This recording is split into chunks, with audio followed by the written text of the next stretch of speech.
Hey guys, last video में हमने आपको मीनाक्षी टेम्पल एक्सप्लोर करवाया था जो कि मदुरई में है। और आज की वीडियो में हम एक्सप्लोर करेंगे रामेश्वरम टेम्पल और धनुषकोडी। तो आइए, welcome back to my channel दोस्तों। और आज की वीडियो में हम कवर करने वाले हैं रामेश्वरम टेम्पल और धनुषकोडी। आज हमारी जर्नी शुरू हो रही है रामनगर से और हम जा रहे हैं अपनी डेस्टिनेशन पंबन ब्रिज की तरफ। आप देख सकते हैं कि हम पंबन ब्रिज पहुंच चुके हैं और यहाँ का नज़ारा बहुत ही अलग है। आप देख सकते हैं ब्रिज से नज़र आता है एज़्योर ब्लू वाटर, जैसे किसी ने पेंट किया हो। सूरज की रोशनी पानी पर पड़ रही थी और पानी एकदम क्रिस्टल क्लियर लग रहा था। आप यहाँ ट्रेन से भी जा सकते हैं, बट कंस्ट्रक्शन की वजह से ट्रेन अभी बंद थी। पंबन ब्रिज का एक और ख़ास व्यू मिलता है जब ट्रेन स्लो चलती है और आपके नीचे से पानी दिखता है, पर हमने चूज़ किया बाय रोड जाना। और ट्रस्ट मी गाइस, वो एक्सपीरियंस भी एकदम मेस्मराइजिंग था। ब्रिज के एक साइड बे ऑफ बंगाल का काम वाटर था और दूसरी तरफ इंडियन ओशन की high tides. And did you know guys, Pamban bridge सिर्फ एक रोड ब्रिज नहीं है बल्कि एक रेलवे ब्रिज भी है जो सी के ऊपर है। और सबसे खास बात ये है कि इंडिया का फर्स्ट एवर कैंटिलीवर ब्रिज था जिसमें मिडल सेक्शन ओपन हो जाता है ताकि बड़े शिप्स निकल सकें। गाइस, यहाँ का पानी इतना क्रिस्टल क्लियर टर्कोइज ब्लू है कि ऐसा लगता है कि कोई मालदीव्स या बाली आया हो। और सबसे बेस्ट पार्ट ये है कि जब हवा तेज़ चलती है तो ब्रिज पे खड़े होने का मज़ा ही अलग है। One more thing which I want to share with you guys is, if you ever get a chance travel from Mandapam to Rameshwaram by train, just go for it. The bridge feels like it emerges from the ocean itself. Pamban Bridge is not just a route, it's an unforgettable experience that combines history, nature and adventure. Pamban bridge के बाद हम पहुंच गए हैं रामेश्वरम, जो सिर्फ एक religious place नहीं है बल्कि एक कल्चरल हब भी है। यहाँ पे हमने थोड़ा सा खाना खाया और फिर मार्केट को एक्सप्लोर किया। बाहर से आप मंदिर का व्यू देख सकते हैं जो कि बहुत ही खूबसूरत लगता है। आप देख सकते हैं रामेश्वरम मार्केट में काफ़ी सारे handmade crafts, sea shell jewellery, corn shells, wooden idols और एकदम ट्रेडिशनल साउथ इंडियन आउटफिट्स मिलते हैं।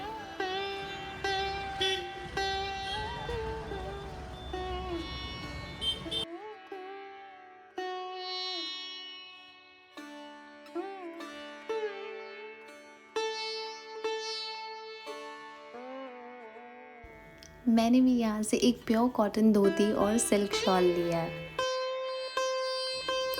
मार्केट एक्सप्लोर करने के बाद हम जा रहे थे मंदिर की तरफ, जहाँ पे आपको स्ट्रीट पे काफ़ी सारे माला वगैरह के छोटे छोटे स्टॉल्स नज़र आएंगे।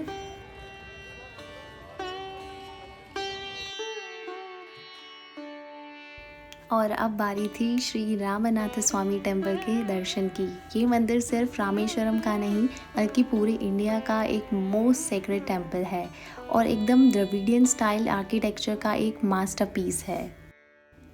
डिड यू नो, ये चार धाम यात्रा का एक इम्पॉर्टेंट पार्ट है और यहाँ का कॉरिडोर, जिसको हम मंडापा कहते हैं, are the world's longest temple corridor. It consist of 1212 pillars with 22 feet height. Imagine एकदम मैसिव स्टोन पिलर्स जो सिमेट्रिकल पैटर्न में बने हुए हैं। इस मंदिर को 12 ज्योतिर्लिंग में से एक माना गया है। अब एक सबसे स्पेशल रिचुअल की बात करते हैं जो सिर्फ रामेश्वरम मंदिर में होता है। यहाँ पे एक ट्रेडिशन है 22 कुंड में स्नान करने का। एक एक कुंड का पानी अलग अलग टेस्ट और टेम्परेचर का होता है। कहीं का पानी ठंडा, कहीं का पानी गर्म, कहीं का एकदम फ्रेश। ये माना जाता है कि कुंड का पानी आपके पापों को धो देता है और आप स्पिरिचुअली प्योर हो जाते हो। ये रिचुअल आपको बिल्कुल फ्रेश और पॉजिटिव फील करवा देता है। वहाँ पे आपको चेंजिंग रूम में आप अपने कपड़े भी चेंज कर सकते हैं और उसके बाद आप मंदिर में दर्शन करने के लिए भी जा सकते हैं। चेंज करने के बाद अब हमने भी मेन मंदिर के अंदर प्रवेश कर लिया था।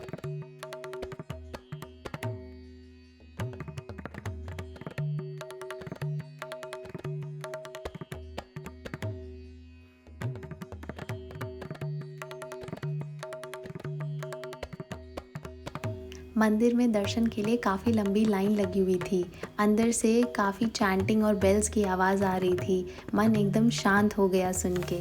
मंदिर के अंदर जाते ही एक अलग ही सुकून महसूस होता है। मंदिर की वॉल्स पर प्राचीन कार्विंग्स हैं, हवा में सैंडलवुड और धूप की सुगंध और शिव भक्तों का भक्ति वाला जोश एकदम कमाल का था। हमने बहुत ही अच्छे से शिवलिंग के दर्शन किए। दर्शन के तुरंत बाद ही हमने शिवलिंग पर मंदिर के पंडित जी से कह के स्पेशल रुद्र अभिषेकम करवाया, which is a sacred bath of Lord Shiva with milk, Honey, ghee and water.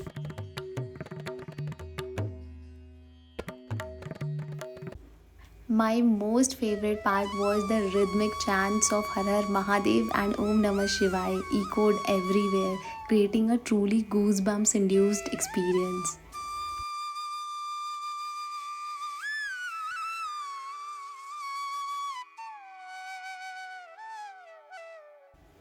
मंदिर में दर्शन करने के बाद हम निकल पड़े धनुषकोडी की तरफ, जिसे इंडिया का घोस्ट टाउन भी कहा जाता है। बीच के बीच एक लंबी सी रोड और एक तरफ ब्लू समुंदर और दूसरी तरफ भी ब्लू समुंदर। यार ये रोड एकदम ड्रीम ड्राइव वाली फील देती है। एक तरफ बे ऑफ बंगाल, दूसरी तरफ इंडियन ओशन और बीच के बीच ये पतली सी रोड जो एकदम इन्फिनिटी रोड लग रही है। ये पूरा स्ट्रेच सिर्फ 20 किलोमीटर्स का है, बट हर एक सेकेंड एक विजुअल ट्रीट लगता है।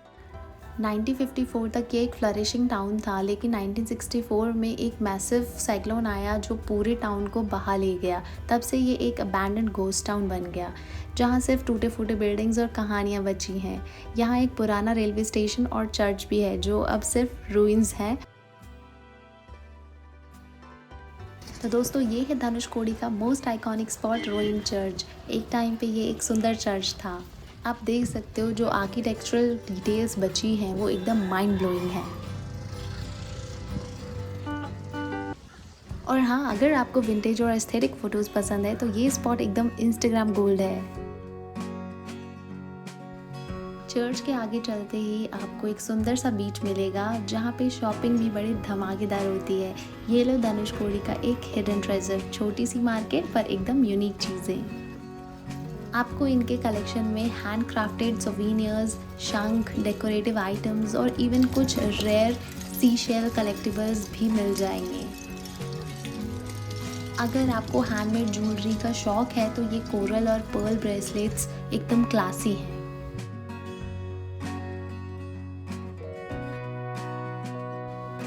तो गाइस हम आ गए हैं बीच की तरफ, जहाँ लहरें, मस्ती और एकदम माइंड ब्लोइंग सनसेट हमारा इंतज़ार कर रहा था। यार just look at this, a breathtaking view of endless ocean where the waves roll in rhythmically, their white foam gently kissing the golden sands. पानी का हर वेव एक नया पैटर्न बना रहा था सैंड पे, जैसे कोई आर्टिस्ट अपनी मास्टरपीस ड्रॉ कर रहा हो।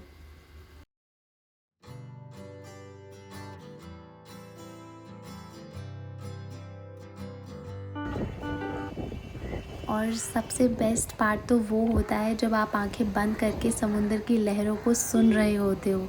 इतना रिफ्रेशिंग और मेस्मराइजिंग लगता है कि क्या ही बताऊं। हम लोगों ने भी यहाँ पे रुक के समुद्र में जाके पानी से खेलने का मज़ा लिया, वो किसी और चीज़ में नहीं जो कि समुद्र के साथ खेलने में था। हम लोग एकदम बच्चों की तरह लहरों के साथ जंप मार रहे थे और पानी में पड़ रहे थे और एक दूसरे को स्प्लैश कर रहे थे। यहाँ आके फुल पागलपन ज़रूरी है। तो दोस्तों हमने अपनी कार पार्क कर दी और अब धनुषकोडी के मेन एरिया तक हमने पैदल चलने का सोचा। एकदम ओपन रोड और दोनों तरफ बस हवा और नज़ारे। ये रोड एकदम सिनेमैटिक है। एक तरफ बे ऑफ बंगाल का काम ब्लू वाटर, दूसरी तरफ इंडियन ओशन का वाइल्ड रफ वेव्स। एकदम डुअल पर्सनालिटी वाला सीन लगता है। यहाँ पे हमें बंदर भी देखने को मिले जिनसे हमें बोला कि सामान अपने बचा के रखने। आप देख सकते हैं कैसे वो बंदर समुद्र के किनारे बैठ के मज़े ले रहा है। और जैसे जैसे हम बढ़ रहे थे इधर का सुकून लेवल एकदम next level. No traffic, no noise, सिर्फ नेचर और हम। रास्ते का सफ़र और भी चटपटा बनाने के लिए हमने एक अंकल से फ्रेशली कट कच्ची कैरी विद सॉल्ट एंड मसाला लिया। ओहो, उसको खा के तो मज़ा ही आ गया। धनुषकोडी की शाम, ये हवा और चटपटी कच्ची कैरी एकदम डेडली कॉम्बिनेशन है। गाइस समुद्र से खेलने का मज़ा एक बार ले लिया हो तो बस रुकना मुश्किल होता है। जैसे ही एक और प्यारी सी जगह दिखी हमने फिर से स्लीपर्स निकाले और भाग गए पानी की तरफ। कभी वेव एकदम प्यार से आती थी और कभी ऐसे ज़ोर से आती थी कि बैलेंस ही चला जाए। ये पानी इतना क्लीन और ट्रांसपेरेंट था कि नीचे तक दिख रहा था, जैसे एकदम crystal clear natural swimming pool.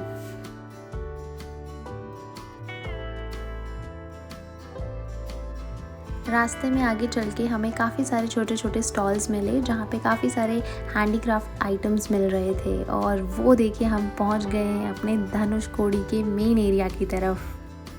और ये लो दोस्तों, हम फाइनली पहुँच गए हैं धनुषकोडी। ये इंडिया का आखिरी लैंड पॉइंट है, यहाँ से आगे सिर्फ पानी ही पानी है।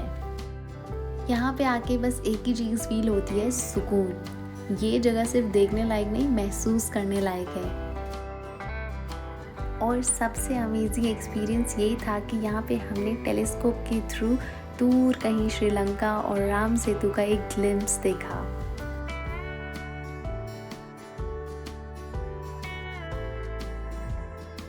व्यू देखने का चार्ज भी ज़्यादा कॉस्टली नहीं था, बजट फ्रेंडली ही था। 50 से 100 रुपये में एक बार देखने का ऑप्शन था और पूरा पैसा वसूल व्यू था। भैया बहुत ही नाइस थे। इन्होंने जिनको हिंदी आती थी उनको हिंदी में, जिनको तमिल और तेलुगु आती थी उस लैंग्वेज में ट्रांसलेट करके बताया।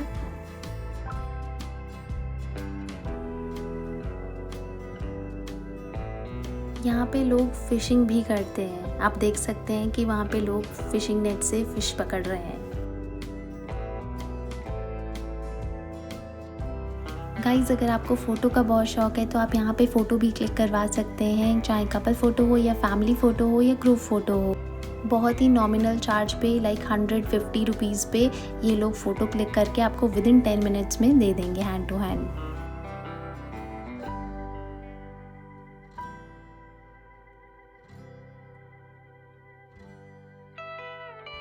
धनुषकोडी से श्रीलंका सिर्फ 18 से 20 किलोमीटर दूर है। जी हाँ, सिर्फ 18 से 20 किलोमीटर। इतना पास कि अगर मौसम क्लियर हो तो टेलीस्कोप से श्रीलंका का कोस्ट लाइन और वहाँ के लाइट हाउस का हल्का ग्लिम्प्स भी दिख जाता है।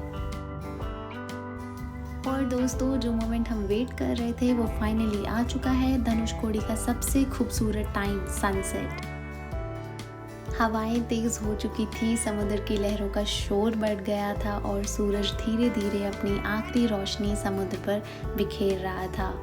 एक बहुत ही परफेक्ट मोमेंट। दोस्तों, आज का दिन काफ़ी लंबा था, लेकिन जो मोमेंट अब सामने था उसके लिए हम कितनी भी थकान भूल सकते थे। धनुषकोडी का सबसे मैजिकल एक्सपीरियंस, सनसेट। इतना प्यारा और अनोखा दृश्य लग रहा था इस मोमेंट को देखना कि सूरज कैसे डूब रहा है और तुम्हें लगेगा जैसे दुनिया का सारा स्ट्रेस हवा के साथ उड़ गया है।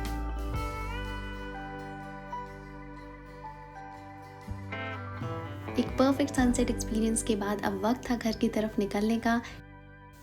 हम निकल पड़े थे रामनाथपुरम की तरफ और सभी थक चुके थे और भूख भी बहुत लगी थी। भीमा पे रुक के हमने एक प्रॉपर साउथ इंडियन डिनर करने का डिसाइड किया और जैसे ही हम वहाँ पहुँचे एक वार्म होमली वाइब मिली। टेबल्स भरी हुई थी और हवा में फ्रेश डोसा, सांभर और मसाला की स्पाइसेस की खुशबू फैली हुई थी।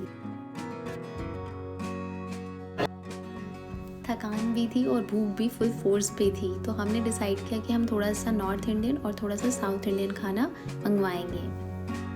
डिनर एकदम सोल सेटिस्फाइंग था। जब पेट भी भर जाए और मन भी खुश हो जाए तब तो डिनर सक्सेसफुल कहलाता है। एक परफेक्ट डे का एक परफेक्ट एंडिंग, धनुषकोडी का सनसेट, एक पीसफुल ड्राइव और फिर भीमास पे एक royal south Indian feast. It was amazing. बस यही था हमारा आज का सफ़र, लेकिन गाइस स्टोरी अभी बाकी है। अगली वीडियो में हम एक्सप्लोर करेंगे एक और आर्किटेक्चरल वंडर, बृहदेश्वर टेम्पल। तो अगर आपको ये वीडियो पसंद आई तो लाइक, कमेंट एंड शेयर ज़रूर करना और नेक्स्ट एडवेंचर के लिए चैनल को सब्सक्राइब करना मत भूलना। मिलते हैं नेक्स्ट एपिसोड में, तब तक के लिए take care, travel more and explore more.